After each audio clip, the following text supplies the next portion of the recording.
Today we have a video with the title The Real Reason Life is Getting Worse for Young Men. It is the truth and we're going to see exactly why. I'm going to give my commentary. I have not yet seen this video, but it seems interesting. It's from the Diary of a CEO. And let's look. Those are the people that whisper to me in the streets about these conversations. It's the 40 to 55-year-old mother who has a son who doesn't feel like she can speak up, but says to me privately that she's worried about her kids. And actually, we had some mothers write in, all of which wanted to stay anonymous, saying this exact same thing. They've got an 18-year-old son, they're super concerned. They've got a 16-year-old son, the son looks lost. As the stats show from Yeah, exactly. People in the West are lost because society has taken away all the incentives and has changed everything just to wealth. So you're worthy if you're wealthy, nothing else matters. the report, they're not leaving home in the same way that women, their daughters leave home, but they don't know what to do about it. So for those parents that are listening now, we can't change society. No, we have to change society. Not that we can't change society. We have to do it, but we have to do it one person at a time. What would you recommend a parent of a young boy does? First thing is forgive yourself. There's this natural part of a separation where, and I think this is true of girls, but especially boys, where to make the separation easier, we don't get along with our parents in our senior year in high school. And that doesn't mean your son doesn't love you. That doesn't mean your son's not going to figure it out. But to forgive yourself, Yeah, probably as parents, most of the people did nothing wrong, but you spend with your kid, how much? 1 hour, 2 hours a day, maybe. The other part is in schools, work, society, so it's a society problem. but going back to more actionable things, try and get men involved in his life. And then, dumb stuff like my mom made sure I was in Boy Scouts. My mom, when I got cut from the high school basketball and football team, she enrolled me in city leagues so I could continue to play sports. But it was mostly, she was ensured that I had men in my life. And I think that was really, really important for me. But, I would just say that. Guys, the most important thing is your beliefs. What you believe in the inside, what you tell yourself. That's the most important thing. And we have to teach our kids how to believe in themselves, but in a deeper way, that their voice is the voice that matters. And to create independent system of thought, which our schools does not like, but if we want to prosper, that's exactly what we have to do. Like inner freedom. I feel like I need to coach men more. What I say to boys, one of the first things I say to boys, I had lunch with, and I had lunch with someone who's a fairly famous news anchor and her son. And I asked the mom to excuse, they started going at it. And I asked the mom to excuse herself. And I said to the mom, I'm like, you realize this is the only person in your life ever that wants you to be more successful than you. You just got to cut this shit out. This woman is not your enemy. And I heard that, and I was a bit ashamed because I remember like being such an asshole to my mother, So I think I could say that to him because I could look him in the eyes and say, "What the fuck are you doing?" So I just think that male involvement for single mothers, and I think men are really willing to get involved, whether it's someone down the street, a coach, a sibling, your brother, whatever it is. I would say change the beliefs of a person, because what you believe, you're going to think, and what you're going to think, you're going to feel emotionally, and what you're going to feel emotionally is going to manifest and create in your life. But I do think, again, the research shows that the point of failure is when a boy loses a male role model. And also to forgive yourself. Being a single parent with a son, I think that's hard. I just think it's hard. Logan, you've got some questions I can see written Oh, on a piece of yeah. paper. I do have some questions for Scott, but I would love for you to answer them too. So, one of them is, what is something about being a man that you learned growing up that you have had to unlearn? And I'm wondering specifically in how you're raising your sons to avoid some of those things. I think a great proxy for masculinity and manhood is, and Richard Reeves introduced me to this, I think it's so powerful, and that is surplus value. It's not about a religious ceremony. It's not about having sex. It's not about an age. It's about getting to the point of surplus value. You create more tax revenue than you absorb. I say to my boys, you're negative value. Look at all the What the heck is he talking about? Oh my god. First of all, it's about creating the belief that you're good enough because you were born. That's it. And then we're going to create the life that we want, not a life where we create value for the system and the system sucks it out. resources going into you. Look at all the love. We love you so much more than you love us. Your teachers are spending all this time and energy, and you aren't giving anything back. At some point, that needs to pivot.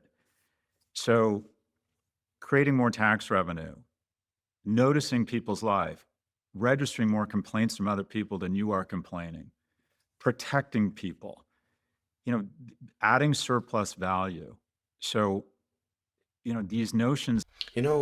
When you feel worthy and valuable, you actually have the energy that you spent before. Oh my god. You spend the energy on fighting yourself, fighting your fears, fighting the feeling of unworthiness because you're not XYZ. Now you have the energy to actually create and contribute something. Oh my god. That, and I wasn't that guy. I wanted more from everyone else than I was giving. I was the guy that's, when someone honked at me, I was the guy that sped up and honked back to restore the universe to its place. If a ticket counter agent at the airline counter was rude to me, I needed to get back in their face to restore harmony to the universe because I'm a fucking baller. And we is occasionally taking a hit, right? It's having surplus value. It's noticing people's lives. It's listening to complaints. It's occasionally thinking, well, maybe this person who cut me off in traffic, I don't know what's going on with them. Maybe their kid has diabetes. Maybe they're going through a divorce. It's adding more value than you're taking. And until the age of like 40, I looked at every relationship. Am I getting more out of this than I'm giving? And if I'm not, I'm out. And what you realize is good business partnerships, you add as much or more value. Yeah, but love is not a business relationship, my friend. Value than your partners. Good relationships, you witness the person's life. You make them feel fucking awesome. If you leave this world a little bit in debt, that's the whole point. That's the whole point. Or a little bit, the world's in debt to you. That's the win. And I used to think as a young man, that meant I needed to exit the relationship. I'm not getting more money or services than I'm giving. I'm not getting more kindness than I'm not giving. I'm not getting more hot experiences with this romantic partner than they're giving me. I'm out. No, it's the other way around. Being a man is surplus value. Yeah, I've never thought about that before, but it's so. But why? Why being a man? Being a human being, not a man. That's not going to solve anything in your life, my friend. So, women can take and men have to just give. Really? True that, like, as a man, you should aspire to be considered generous. And actually, the first time someone called me generous was like such an unbelievably wonderful compliment to me, because it means that people see you as someone that's giving things. Yeah, But to but it's answer your about question, for me, it was just human being, a not willingness to men, women. express my emotions when I'm struggling. That's always been the difficult thing for me, especially because of everything I've said earlier about wanting to be strong, wanting to be Yeah, because we were taught wrongly. a provider. There are going to be moments where, regardless of how well you play the game of life, you're going to struggle. And I did not have the tools. I still really don't have great tools for this, but to turn to someone and say, Yeah, society is actually giving us the wrong tools, and society is scamming us into believing the wrong things about ourselves, about lives, about relationships, everything. I'm really struggling with this, and not to feel emasculated. Mhm. And I would say that because as a man, pretty much the only person you have in your life typically that you can turn to is your romantic partner. That's also the last person you want to turn to and say you're struggling. Because again, for me, that felt like I was being emasculated. So I remember the day very vividly when I was like 30 years old, turning to my girlfriend and like running the experiment of letting her know that I was struggling with something and how difficult that was. But the only reason I did it was because I almost felt like I had no fucking choice. I'd like gotten to the point where I was like, I need to tell someone this. And she was the only person. And I still don't think I tell my guy friends everything. It should be like that. I would tell them some things, but I don't think I tell them everything. And when I look at the stats around mental health and depression, which are absolutely horrific, and some of these quotes that we had from some of the guys that wrote into the show, this guy Liam said, for me, the biggest challenge that young men face today is I feel like I'm striving for meaning, but I can't find it anywhere. I struggle to even sleep at night with some form of substance because my brain is constantly firing different scenarios at me that I'm failing in my life. When I am alone with my thoughts, it's like having no Yeah, that's the way. lesson about how useless I am and how That's the way society is telling us that we are not worthy if we're not XYZ, if we're not super rich, super famous, super hot, super I don't know what. I need to change everything in my life. And the hardest part is I can't even tell anybody this because I would feel weak. And then this guy, Jeffrey, wrote in and said, my entire life, I have never felt like I was good enough, like I could never earn my place in society. And even though I think I've achieved some things by the age of Listen to this. Achieving worthiness, achievement equals worthiness. It's a mess. You know, in nature, a wolf is not more worthy if he catches more. It's a thing that the pack does together, and we should also try to do it together. But if the elite takes 90%, 95% out of the values, then we are pretty much fucked. of 18, I still feel like deep inside, I will never be enough and I'm still not enough and I can't tell anybody. And I think that's a problem that's quite unique to men. It might be a problem unique to my upbringing, but I just don't have the tools. No. So when I look at the stats around It's a depression and universal. men killing themselves, 75% of suicides in the UK are men, and 75% of them worldwide are men. And suicide, as you said, I think earlier, is the leading cause of death amongst young men in 50 countries. Yeah, if you feel that meaningless and you feel that worthless and you don't have anyone to console about it, to maybe tell you that you're wrong, you know. That's why when Scott said that you don't necessarily buy the research that women are looking for someone who's emotionally intelligent, fine, then don't do it for your partner, do it for yourself. Yeah. I just saw the stand-up special by Kumail Nanjiani. What did she say? I'm sure it'll like come out on streaming soon, but the last 20 minutes was pretty incredible. It basically turned from like sort of silly stand-up into kind of like his TED Talk.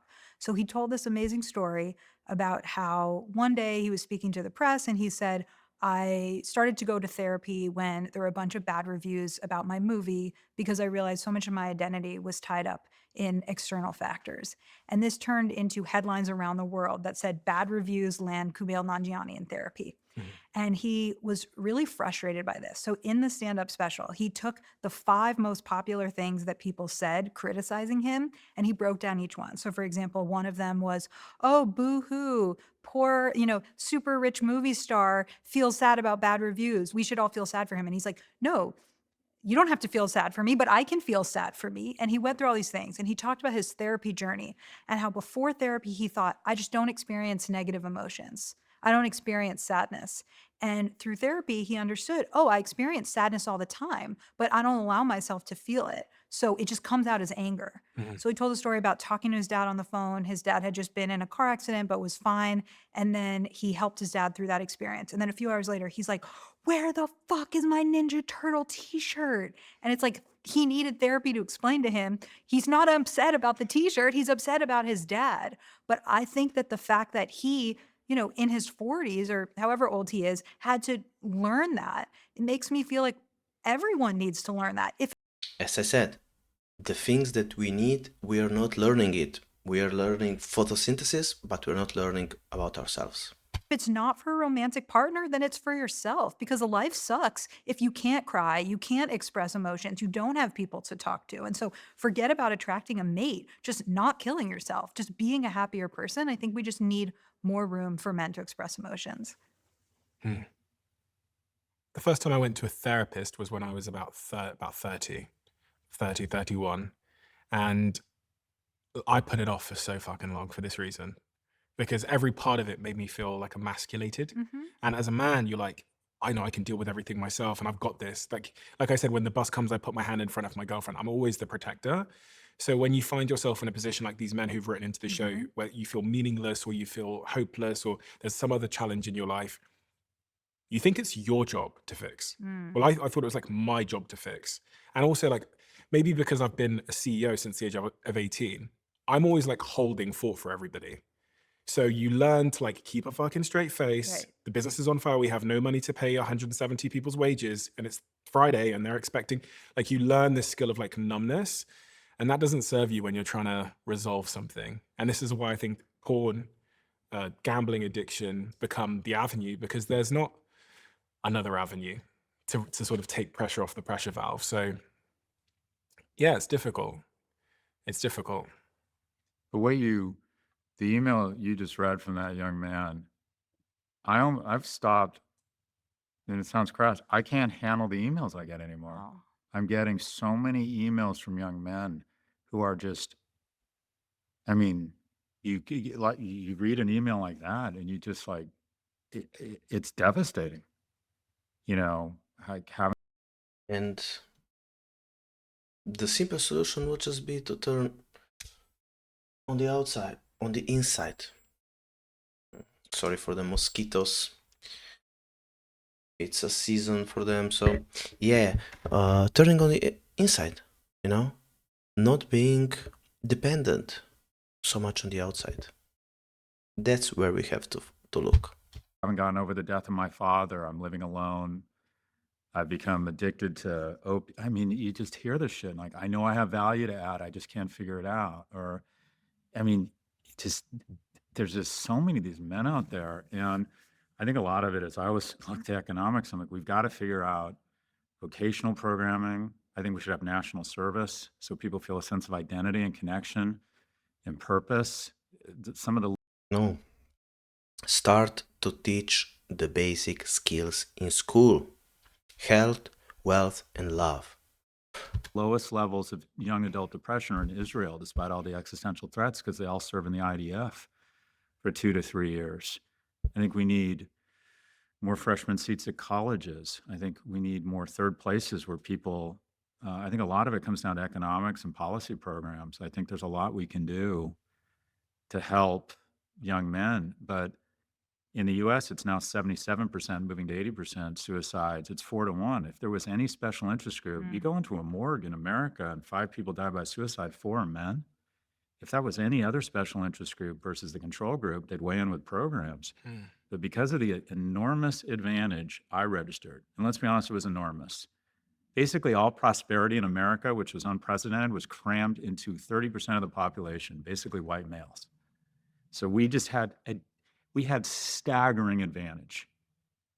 And now 19-year-old males are paying the price for my advantage.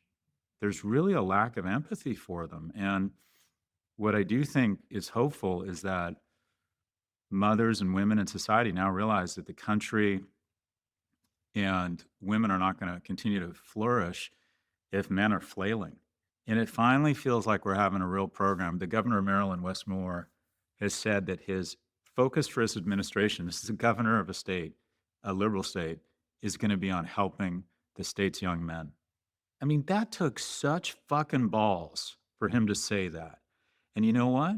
The populace received it well, because on the ground, people are feeling it.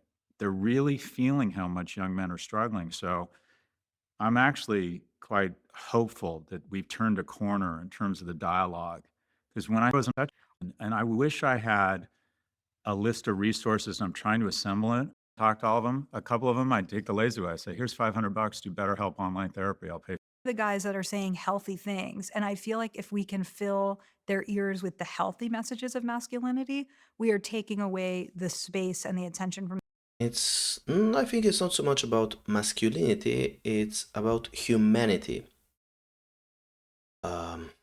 Retaking what it means to be human, that a human worth is not dependent on wealth or anything else. A human worth is inherently worthy. And here you can take the energy back that you're losing into the inner fights. From the people that are really profiting from these negative messages. I think you need a place to send the people who email Yeah. you. And I appreciate the offer, and we should do this, but we should have a list that says, all right, what are you struggling with? And here's some resources or things you should think about. But even what you both said to my answer or to my question around like, what's the boot camp or what would you tell guys? Like, that's not a crazy list. I think it's like for a lot of these guys to have you as sort of a male role model of like, go to the gym, make money, be kind, look out for others. Like, No, it's about reclaiming inner worth that is independent from the outside, from the gym, from the money, from everything. I just feel like that Ugh. can be condensed She doesn't into, get and it. maybe that's what your new book is, but like truly, I think people are looking for a script with the lack of religion, lack of institutions Wanted to ask us, I know you see Scott's a hero of yours. So up. Mile, and that is kind of 0 to 18 is prom, football, making out. It's generally pretty happy. The least happy years for people are usually kind of 18 to 45. Economic stress, relationships are hard. You probably are someone you love a great deal, gets sick and dies. And if you're struggling, what I would just say is, Okay, let us stop here. Thank you for watching. Don't forget to subscribe, like. I offer one-on-one if you want to work with me, if you want to work on your inner freedom. I have a book, I have another book coming. Everything is going to be listed down below. So thank you guys for watching. See you next time.